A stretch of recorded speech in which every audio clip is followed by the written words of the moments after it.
Welcome to F007 Channel. Dukung terus F007 Channel dengan like, share, comment, and subscribe. Melanjutkan cerita berikutnya dari Battle Through the Heavens.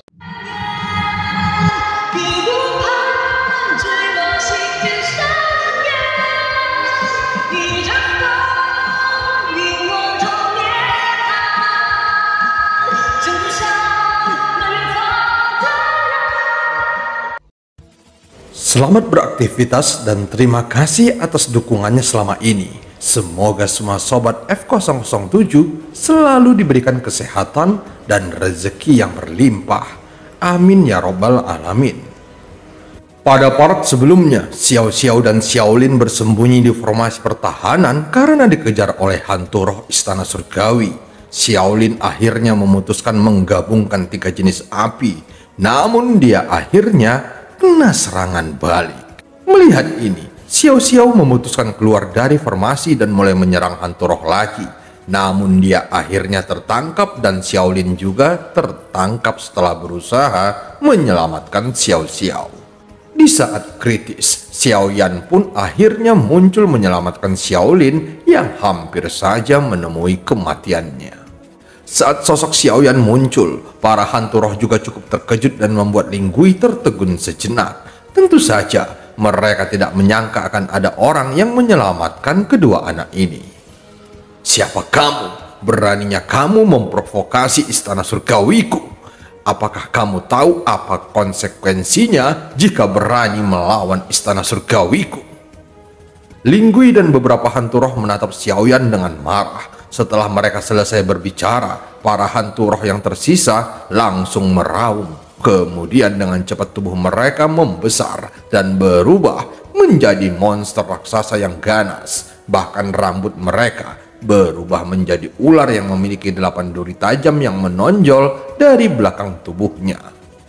Pada saat berikutnya, nafas para hantu roh ini bertambah kuat dan meningkat dengan ganas. Ini adalah wujud sebenarnya dari hantu roh setelah menjual jiwanya. Dengan kata lain, mereka menggunakan semacam metode latihan fisik rahasia yang dapat membuat kekuatan mereka ditingkatkan dalam waktu singkat hingga batas tertentu. Tiba-tiba sosok ratu juga muncul dan melihat kemunculannya, para hantu roh ini sangat kaget.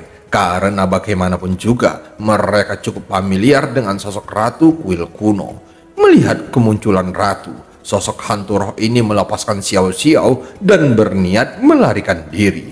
Namun tentu saja hal itu tidak akan mudah setelah mereka menyakiti kedua anak Xiao Yan. Kalian hanyalah sekelompok sampah yang rela menjual jiwa kalian pada istana surgawi. Apakah kalian pikir dengan metode seperti itu kalian sudah sangat kuat? Dasar sampah! Beraninya kalian menyakiti anak-anakku dan sekarang kalian ingin melarikan diri. Xiao Yan mencibir dengan marah dan pada saat yang sama, tepat ketika Xiao Yan sedang berbicara, Xiaolin yang dalam pelukan Xiao Yan tiba-tiba terbangun. Sekarang vitalitas dan kekuatannya terus-menerus meningkat dari dalam tubuhnya sehingga luka-lukanya dipulihkan dengan cepat. Apakah ayah yang telah menyelamatkanku? Atau apakah aku sedang berhalusinasi setelah kematian? Xiaolin berkata dengan bingung. Jelas dalam hal ini, Xiaolin hanya bertemu dengan Xiao Yan beberapa kali selama hidupnya. Jadi secara alami, Xiaolin tidak terlalu mengenal Xiao Yan dengan baik. Bagaimanapun selama hidupnya, dia telah mengalami terlalu banyak kesulitan dan rintangan di sepanjang jalan. Jadi dia tidak pernah berpikir bahwa suatu hari ayahnya akan datang untuk menyelamatkan mereka saat kematian sudah di depan mata. Sementara itu Xiao Yan juga tidak pernah ada kabar, sehingga menurutnya tidak mungkin Xiao Yan datang menyelamatkannya sekarang. Maafkan ayah Lin Er, karena ayah datang terlambat. Mendengar itu, Xiao Yan tersenyum pahit bahkan ekspresinya penuh dengan kesedihan. Bagaimanapun, dia juga tahu bahwa dia telah menelantarkan kedua anaknya sendiri. Sebenarnya Xiao Yan juga ingin berhenti dan ingin melindungi keluarga dan teman-temannya. Namun sekarang dia tidak punya pilihan selain harus tetap melakukannya.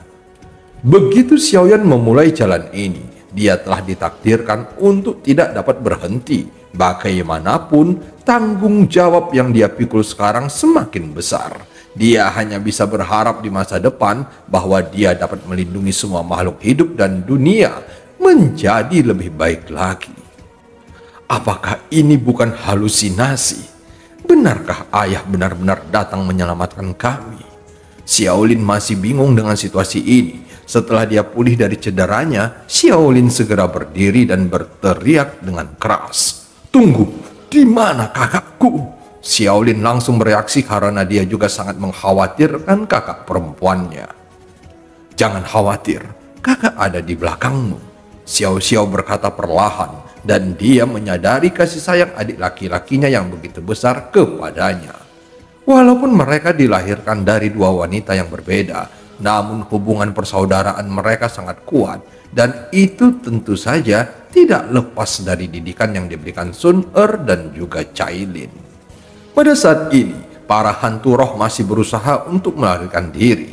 Bagaimanapun, tidak mungkin bagi para hantu roh ini menang melawan Ratu Kuil Kuno. Para hantu roh ini melepaskan semua kekuatannya dan berhasil melepaskan diri. Kemudian, beberapa hantu roh tiba-tiba berubah menjadi pelangi panjang dan bergegas melarikan diri dengan kecepatan yang sangat cepat. Melihat pemandangan itu, Xiaoyan mengarutkan keningnya. Segera sebuah kilatan cahaya guntur terus berkedip di sekitar tubuh Xiaoyan. Saat berikutnya, sosok Xiaoyan tiba-tiba menghilang dalam sekejap dan hanya meninggalkan hembusan angin yang menyapu ke sekitarnya.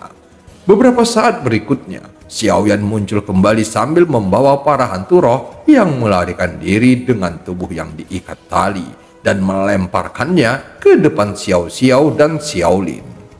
"Mereka semua ayah serahkan kepada kalian. Setelah itu, ikuti ayah mulai sekarang untuk menghancurkan semua hantu roh yang berada di bintang ini. Jangan biarkan ada seorang pun yang tersisa di sini." Xiaoyan berkata perlahan, kemudian menatap beberapa hantu roh di depannya yang sudah terluka parah akibat pukulan keras darinya. Mendengar apa yang dikatakan Xiaoyan, Xiaolin tiba-tiba bergegas keluar, kemudian dia dengan liar mengayunkan tinjunya dengan ganas.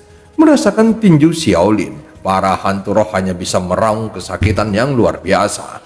Mereka bukan tidak berani memblokir serangan itu, tetapi kekuatan mereka telah ditekan oleh Xiaoyan, sehingga mereka tidak bisa bergerak sama sekali.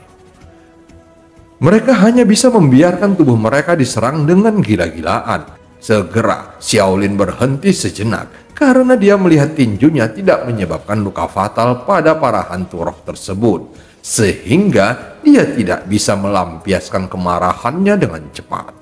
Saat berikutnya, Xiaolin mengeluarkan pedang panjangnya, kemudian langsung menebas para hantu roh ini. Bahkan beberapa lengan hantu roh langsung dipotong oleh Xiaolin dalam sekejap. Dan itu membuat daging serta darah mereka berceceran dan menyebar di udara. Sekarang ekspresi para hantu roh sepertinya menahan rasa sakit yang tidak ada habisnya. Tetapi mereka tidak dapat menghentikan Xiaolin sama sekali. "Bajingan, kalian berani melukai kakak perempuanku.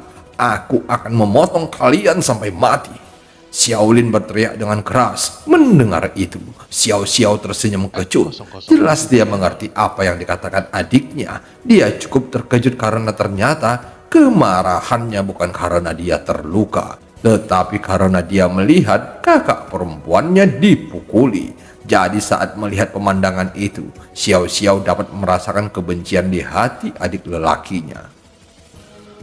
Meskipun dia hampir mati oleh para hantu roh ini, tetapi dia hanya memikirkan saudara perempuannya, dan dia tidak akan mentoleran siapapun yang menindas saudara perempuannya. Segera Xiao Xiao berjalan ke sisi Xiaolin, kemudian dengan lembut dia menepuk bahu adiknya. "Sudahlah, kakak baik-baik saja," Xiao Xiao berkata dengan lembut, dan terlihat mata Xiaolin yang memerah normal kembali setelah mendengar suara kakak perempuannya. Namun faktanya, air mata Xiao Xiao terus jatuh dari sudut matanya. Bagaimanapun, dia benar-benar ketakutan saat itu. Meskipun dia tidak takut mati, tetapi yang paling dia takutkan adalah kakak perempuannya yang diintimidasi oleh para sampah ini. Setelah beberapa saat, akhirnya Xiaolin perlahan-lahan mendapatkan ketenangannya kembali. Melihat itu, Xiao Xiao menjentikkan jarinya, kemudian nyala api yang sangat ganas langsung membakar semua hantu roh dan terdengar jeritan melengking di kehampaan sebelum akhirnya mereka menghilang menjadi abu terbang. Melihat kemampuan Xiao Xiao, tanpa sadar sudut mulut Xiaoyan sedikit terangkat. Oke, karena masalah ini sudah diselesaikan, kalian berdua bisa mengikuti ayah untuk menemukan semua hantu roh di bintang ini. Kita akan memusnahkan mereka semua. Xiaoyan berkata dengan dingin. Mendengar itu, Xiao Xiao dan Xiaolin saling memandang dan melihat ke arah Xiaoyan dengan bingung. Cepat ikuti ayah. Setelah selesai berbicara, ketiganya dengan cepat berubah menjadi pelangi panjang dan langsung bergegas menyisir seluruh area bintang ini. Tepat ketika mereka tiba di sebuah kota, Xiaoyan langsung menyebarkan kekuatan jiwa yang sangat kuat, sehingga Xiaoyan dapat langsung merasakan semua nafas di seluruh kota tersebut. Namun, karena hantu roh tidak memiliki jiwa, maka menjadi cukup sulit untuk merasakan nafas mereka. Jadi satu-satunya cara untuk menemukan mereka adalah, maka mereka harus menangkap salah satu dari hantu roh. Dengan strategi ini, Xiaoyan langsung bergegas ke arah pusat kota dan menemukan satu hantu roh, dan tanpa pikir panjang, dia langsung mencengkram leher hantu roh tersebut. Aku adalah penguasa kota ini. Apa yang kamu lakukan? Hantu roh yang ditangkap Xiaoyan meraung dan marah. Mendengar itu, Xiaoyan menyipitkan alis matanya sedikit, karena sebenarnya hantu roh yang dia tangkap adalah penguasa kota ini. Dia sebenarnya cukup terkejut karena dalam bintang ini ada sebuah kota yang sangat luas, bahkan jumlah penduduknya ada ratusan ribu orang. Jika ini dibiarkan terus-menerus, maka para hantu roh ini dapat memonopoli jalur kehidupan dan perekonomian kota ini. Sepertinya kalian para sampah sudah ada di kota ini sejak lama. Kalian berani melakukan ini kepadaku. Apakah kalian tahu siapa diriku? Sosok itu berkata dengan marah. Sepertinya dia terbiasa dengan sikap yang sombong. Jelas sebelumnya tidak ada satu orang pun di bintang ini yang berani memprovokasi para hantu roh. Tidak peduli seberapa banyak orang di bintang ini, jika ada yang berani memprovokasi mereka, maka hasil akhirnya dapat dipastikan kota ini akan mengalami kehancuran total. Dengan banyaknya hantu roh di kota ini, maka mereka pasti akan bersatu jika ada yang berani menyerang salah satu dari mereka. Kamu pikir aku tidak tahu siapa dirimu? Kalian hanyalah sekelompok sampah yang menjual jiwa kalian kepada istana surgawi. Sambil berbicara, Xiaoyan langsung memandang sosok hantu roh yang masih tercekik di depannya, sehingga dia tetap tidak bisa bergerak sama sekali. Merasakan sakit di dadanya, hantu roh ini menatap dingin Xiaoyan. Apakah kamu berani membunuhku? Dan apakah kamu tidak tahu betapa kuatnya istana surgawiku? Tidak peduli seberapa kuat kekuatanmu, istana surgawiku memiliki pasukan jutaan orang yang dapat mencabik-cabikmu. Hantu roh itu terus mengucapkan kata-kata mengancam pada Xiaoyan. Tepat ketika dia selesai berbicara, tiba-tiba suara angin bertiup terdengar di bawah kota. Kemudian lusinan sosok terbang keluar mengepung Xiaoyan dan yang lainnya. Namun saat melihat Xiaoyan mencekik penguasa kotanya, para hantu roh yang datang tidak langsung mengambil tindakan. Saat melihat bala bantuan datang, sudut mulut penguasa kota perlahan sedikit naik. Sekarang apakah kamu takut dan ingin melarikan diri? Ketahuilah bahwa itu sudah terlambat. Saudaraku, hancurkan orang-orang ini hingga berkeping-keping. Mendengar perintah itu, salah satu hantu roh dengan cepat segera melambaikan tangannya. Kemudian, lusinan hantu roh mengelilingi Xiaoyan dan yang lainnya. Melihat itu, Xiaoyan tersenyum mencibir karena meskipun kekuatan para hantu roh tidak lemah, tetapi mereka semua hanyalah Dewa Petarung Bintang 3. Jadi bagi Xiaoyan yang berada di ranah keabadian Kaisar langkah keempat, mereka semua tidak lebih dari semut yang lemah. Bahkan terlepas apakah tubuh hantu roh ini dapat berubah menjadi monster ganas yang memiliki kekuatan fisik yang lebih kuat.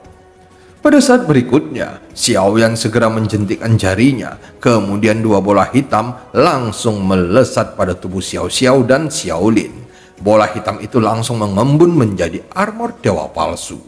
Melihat adegan ini, sang penguasa kota terlihat mengerutkan keningnya. Sekarang kalian berdua memiliki kekuatan, jadi bergabunglah dengan ayah untuk memusnahkan mereka semua. Xiaoyan berkata perlahan. Sekarang Xiaoyan ingin kedua anaknya belajar dalam pertempuran nyata, sehingga keduanya memiliki pengalaman.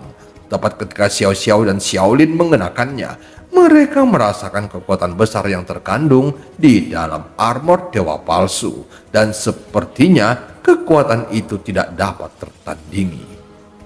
Nah, armor dewa palsu ini mengandung kekuatan keabadian, jadi kalian jangan takut. Xiaoyan menjelaskan tanpa ragu. Bagaimanapun, mereka telah banyak menahan kemarahan. Saat berikutnya, mereka langsung terbang keluar dan secara agresif menyerang kerumunan hantu roh di depan mereka. Ilmu pedang kalian terlalu rumit, jadi ada banyak trik yang tidak berguna. Jika kalian menggunakan trik yang lebih sedikit, maka kalian dapat membunuh orang hanya dengan satu ayunan pedang. Nah, jangan terburu-buru. Mereka tidak sekuat yang kalian bayangkan.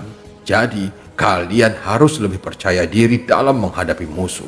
Bagaimanapun, kalian yang terkuat di sini.